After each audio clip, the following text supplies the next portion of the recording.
Most UK police driving schools, before they engage in pursuit training, they do what we call a friendly follow. Before I explain that, for a police officer to get to this stage, he would have spent 3 weeks of intensive on-road training, for which there would have been a driving assessment at the end of it to see whether or not he or she was suitable to go on and start to do pursuit training. So, as I said, in order to do pursuit training, we do a friendly follow. Now, in front of me is an ex-colleague of mine from Hendon, Andy Leonard, advanced Class 1 police driver and instructor, who now also runs his own driver training business. And so we're out and we're going to replicate a friendly follow. Now, we're going to keep to all speed limits. We're going to keep to all the road traffic regulations. The objective here is look at the road in front of him to see exactly what his options are. And also, like now for example, the objective here is delay my braking and run into contact with him so that I increase my chances of finding the same gap that he finds in the traffic flow. The other options here are the gap. At times I need to extend it, and other times I need to close it. It's very much like being on a tow rope. Sometimes I'll play a little slack out, other times I'll reel him in. I need to look at his front wheels when we come up to road junctions to see which way they're angled, because as I said, he won't be giving signals unless there's other people about, because we don't want to cause inconvenience to other road users. And the same with me, I won't necessarily indicate if there's no one to benefit from that signal.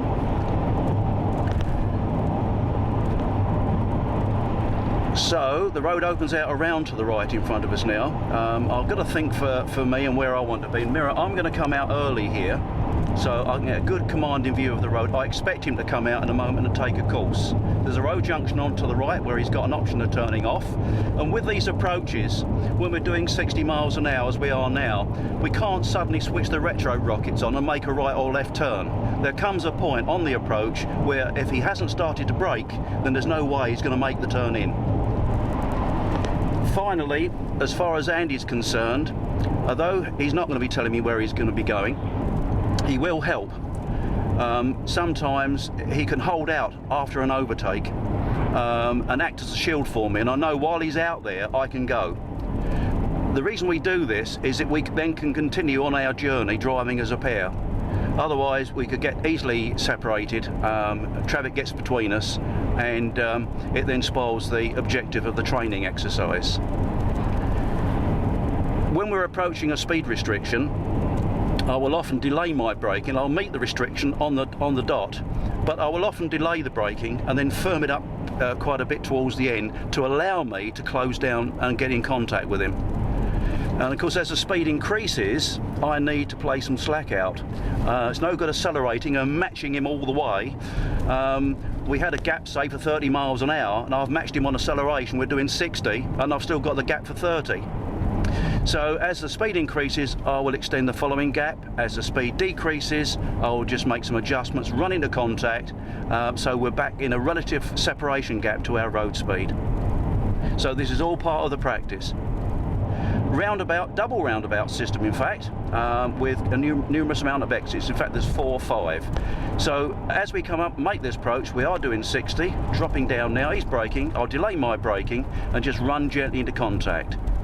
So look at see his options there, just match him on braking. Yes, I can be in there. So through we go, we'll take the top off of that one. Approaching traffic, not a problem. Appears to be holding the near side lane. He's got the option of turning left here, so mirror, lightly braking, there's one waiting to come out. I'm going to indicate left like he, because we had traffic there. Now I'm looking ahead of him, 30 mile speed limit, cyclists.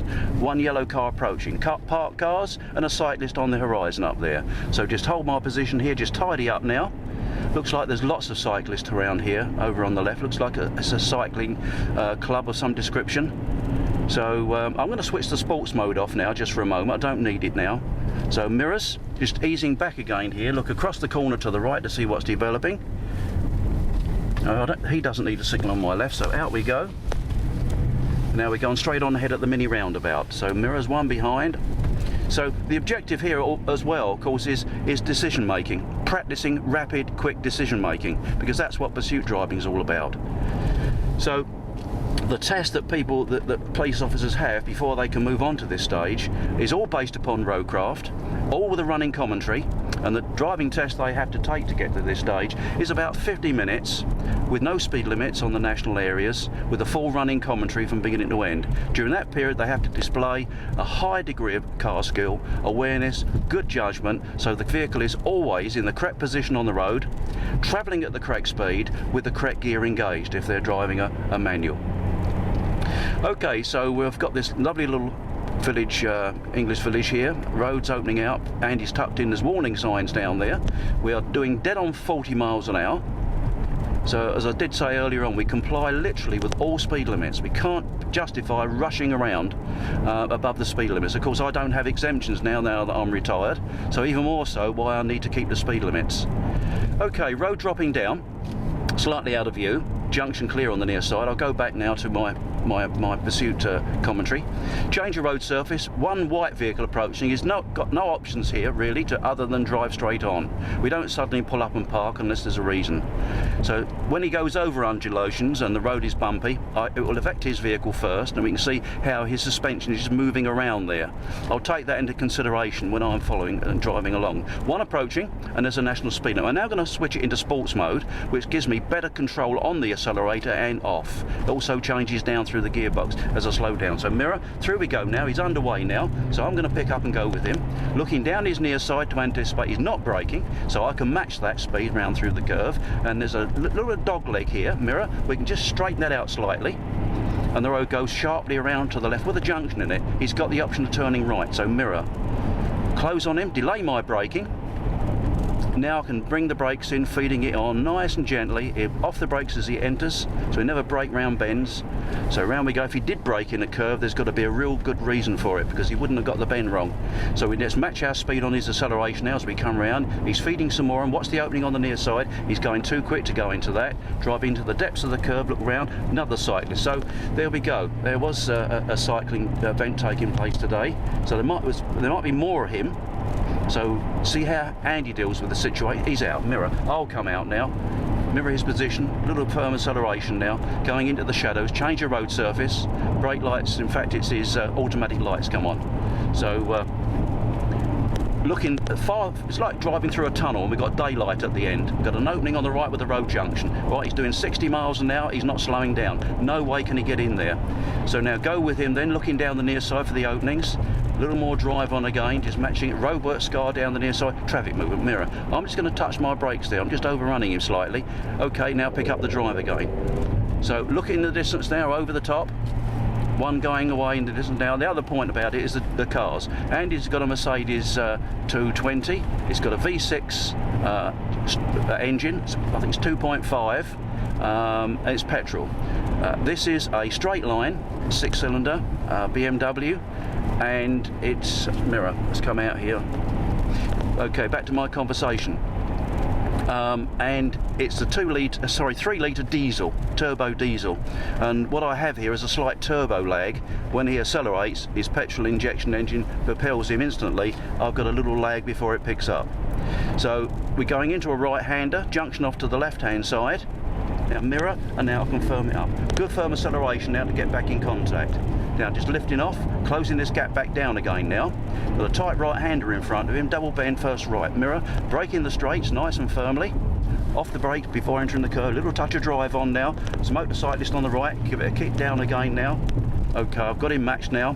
Drops down under the trees. Bumpy old road surface there, see it's how it's affecting him. We're doing just over 40 at the moment, and really that is about the right speed for the type of road we're on. Because otherwise, if you start accelerating hard in the straights, then you bring the brakes in firm for the curves, it becomes very uncomfortable and very, very thrusting. The objective here is to make safe progress. Right, we've got a straight line through there, look up, 30 miles an hour waiting for us, parked car on the right, weight restriction and no footway, so watch it for pedestrians. If there's a weight restriction on this road, it's got to be here for a good reason. It's probably a bridge or a road surface which really doesn't have a good foundation to it. Okay, watch the opening on the near side, road knows both side junction, so he's got the option here of turning off. I've backed off a bit, There's the junction he's gone past. There's a traffic movement in front of ahead of him. Roadwork scar, that vehicle's turning off. There's also another junction. No, he's committed. Looking ahead of him again, 30. Mirror, get my speed all the way up to 30. I've got a couple of miles now to play with there, so I'm now dead on 30. And the sports mode is still engaged, and at the moment it is the best option for me. Change the speed limit as we come up here. Bumpy surface there, yes, there it's just affected us. So we're coming up to the 50, expect him to accelerate. Mirrors all around, look in the distance there. I can match him on acceleration now, and remember, as he accelerates and the speed gets higher, my stopping gap's got to be bigger, so just allow him to play a little slack out. We've got a T-junction ahead of him. He's got the option there. He can turn right, he can turn left, or he can even do a U-turn and come back. Pedestrian movement, is there anyone else? No.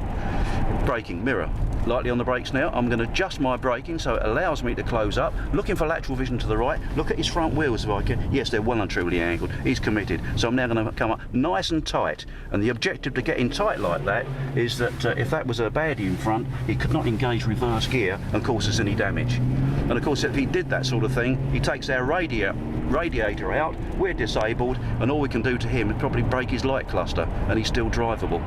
So we always run up tight like that. Okay, we have a roundabout with restrictions on it, 4 exits if we include doing a U-turn here. So I'm just going to run up in contact, delay the braking, adjusting, meeting 40 at 40, but still running on now because I want to be with him now as we come up here, running in nice. He's committed. Okay, through he goes. I'll take a straight line through that as well. We have a bridge or an arched bridge. Road curving off to the left-hand side. Slow one in front of him, pedestrian movement. And we've got the bend to the left. There's a dog owner down there with a dog on a lead, so the dog's controlled. So just hold it here. My sports mode is holding me back nicely. Sharp deviation sign. I'm backing off, still uncertain about the vehicle in front, and he's holding back as well. Change the surface on the turn. Round we go. Roadwork scar there. Now that vehicle's got to be up to something. It's got to be turning off, I think. It's driving in a rather hesitant manner. Junction off to left.